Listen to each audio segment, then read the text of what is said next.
Right, so we're going to look at the web app called Quizlet, which is specifically designed to help learners to internalize certain concepts, key concepts. Now, there are many other web apps out there, of course, that we can use, but Quizlet is a very useful one in how it will enable learners to continue developing skills at home, especially now in these times when the teachers are not necessarily available to help them. Right, so in order to access Quizlet, you simply go to the web address quizlet.com, and then you will have to register an account. You can just simply sign in with a Google account as well. Quizlet integrates very well with the Google platform. So when we want to create our quiz set, we just click here on the create icon, and it takes us to the creation of the set. Now, what we're going to do as an example, we want to look at figures of speech. Right, identifying 5 different figures of speech. Now, what one has to understand about how this whole system is designed, everything is based on the idea of a term and a definition. Term and definition.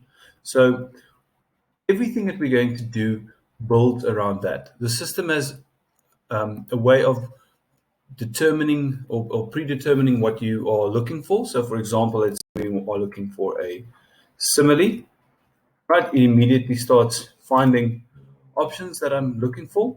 I select simile, and then I get there, and it finds a definition for me, a comparison of 2 unlike things using like or as.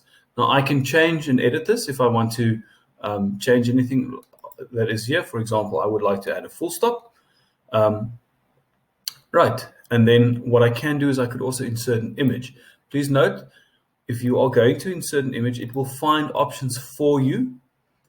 It gives you the option to upload your own image, but the minute that you click on that, you have to use a paid version. So unless you're using the one they suggest, you have to use a paid version.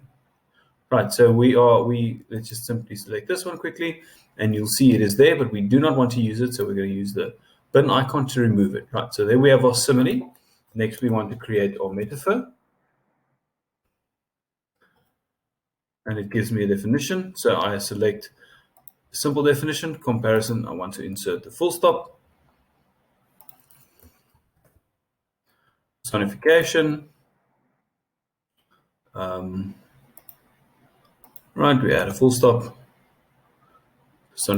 Then we want to add hyperbole.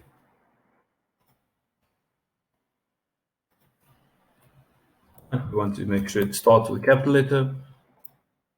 And then lastly, we're going to add a pun. And they say a humorous play on words. Now, very important to note that this is all about learning definitions. It's not about learning about new tools, or learning about applying the concepts. It's about the definitions themselves. Right, so if you click on add card, you can add as many of these as you want. There's no limitation on the amount that you're going to create, and we're going to have a look at what it looks like when there are more terms as well. So click create, and it's going to create our first set. Right, when we get to this point, you'll see we've created our set. It gives us the option to either send an email to people to complete it, or you get a link that you can use. Remember, like any of these links, you can share this over your WhatsApp groups, or you can post it on a Google Classroom, or whatever you want to use. You can also insert into a hyperdoc. As long as there's a link, it's a digitally available resource and it's on the internet. Right. So if you're using Google Classroom, you can click on share to Google Classroom, and it will take you directly to your Google Classroom. So you will just have to make sure that you connected your Quizlet to Google Classroom. Remind is not a tool that we use in South Africa. Right.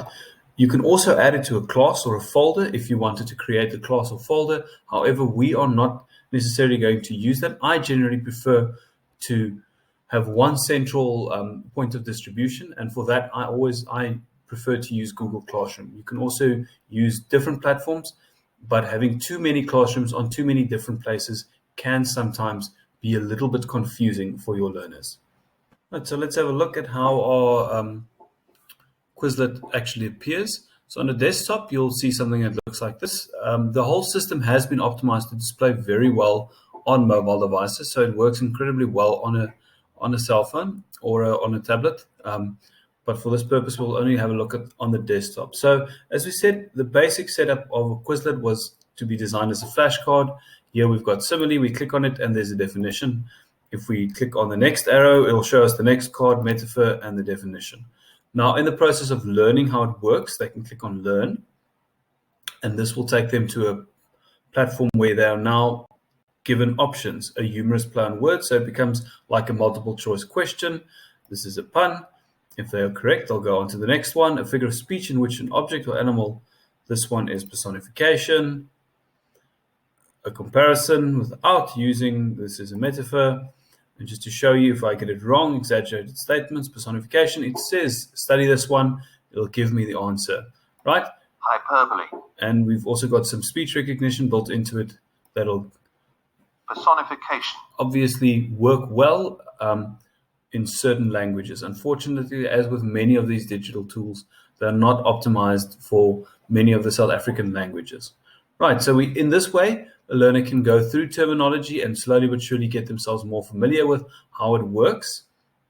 And then there's a number of other options that they can have a look at. For example, the right. Now they need to actually give the answer, so they don't see multiple choice. Now it becomes a bit more challenging for a learner. So here we know it's called personification. So in this way, it becomes a little bit more complicated. So now if I say the wrong one, so I'm going to enter the word pun and answer. It says, no, this is the wrong one. Pun is actually the answer for humorous play on words. So in this process, it takes me through the process of learning certain concepts. And so forth and so forth. The one thing that we are very interested in using is when we get to the test function. Now, what's very nice about the test function is it takes your set of definitions and terminology and then generates a test on its own based on the number of terms that you actually have. We've only got 5 terms, so we're not going to have a very long test, but it displays in this way: two written questions. So here I need to type the answer, comparison of two unlike things using like or as. So we say this is a simile. We say this is a metaphor. Please note, if they spell it incorrectly, they will get it wrong as well. Right, personification, and let's get 1 or 2 things wrong. True or false questions. Right, so now we're going to say check answers, and we see 80%. We did quite well in these questions. All of that is correct. That one is wrong, okay? As a teacher, you then have the options of setting how many things you want. There can only be 5 questions because we do not have enough terminology to really have more than that. And we can say, right, we want to select some of these. We only want certain things. We only want written and multiple choice as an example. There are more settings that you can change, but you can play around with that as you navigate and explore the app on your own. What is very useful as well is this print test feature.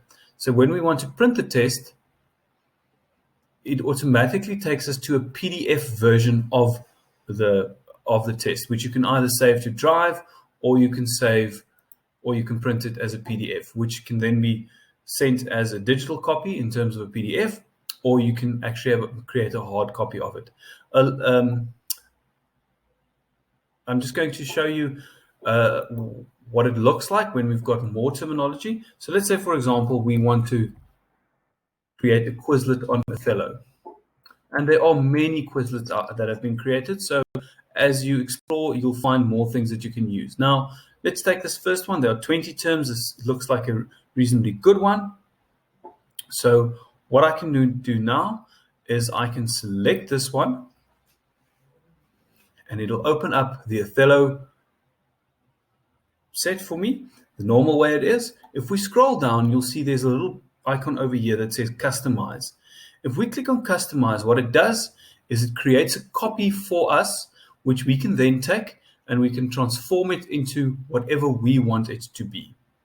Now we'll see something that looks exactly like the first creation tool that we went in. The only difference is it is already populated with information. So here I've got the character names, Othello and a description, Desdemona and a description, Iago and a description, etc. for all 20 questions.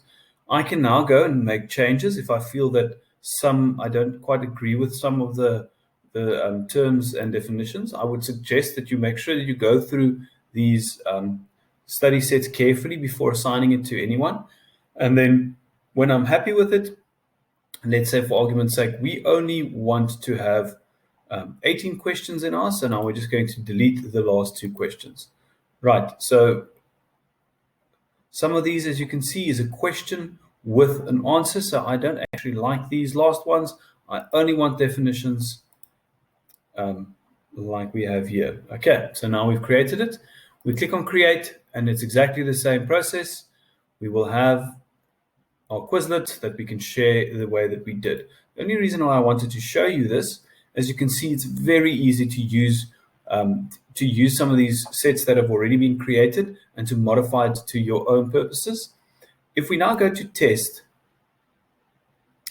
we'll see, because there are 15 different cards that they're using, 15 different sets of definition and terminology, you'll see we now have more questions. So we've got 4 written questions, and we've got 4 matching questions, and we have 4 multiple choice questions, and we have 3 true or false questions. So now we've got a bit more of a comprehensive test that we can give learners. If we want to, you'll see there's a maximum of 15 questions that we can ask. If we wanted to change it and we want to make only a true or false. So this is going to be a quick thing. They just need to check it and see what's happening. And now we can say create a new test, and you'll have 15 true or false questions that have been created. Alternatively, if you want to change it around and you want to make all of it written, which is obviously a lot more challenging, and we create new test, it gives us all of it. It is then the definition, and now we need to write the term. So this is quite a useful tool in creating different types of quizzes for your learners. With the same that we saw when we looked at it the first time around, if you click print test, it immediately takes you to a place where you can either create a digital copy of it in terms of a PDF, or you can create or you can simply print it to your computer. You can save it to Drive, or you can print it on your computer and hand it out as a hard copy for your learners. So that's a summary of Quizlet. It's a very useful tool, especially when you are learning new things. I think for that, Quizlet is unique in that it can almost give you a sense of there's a flashcard, so learners can slowly work through terminology, and then as they are learning about new content, new concepts, and slowly as they progress through the procedures of learning and writing these things and then moving to the test, then you can go to the more complicated elements of it. We haven't looked at match and gravity now. These are examples of gamification that you can include in your classrooms. So these are fun games that learners can play, and they can be quite challenging as well. And it really works a lot on your reading speed. So if you want to use those things, simplistic terms and definitions are best. I'm not going to go into details explaining them. If you play around with the app yourself, I'm sure you will discover all the various little features that it can do.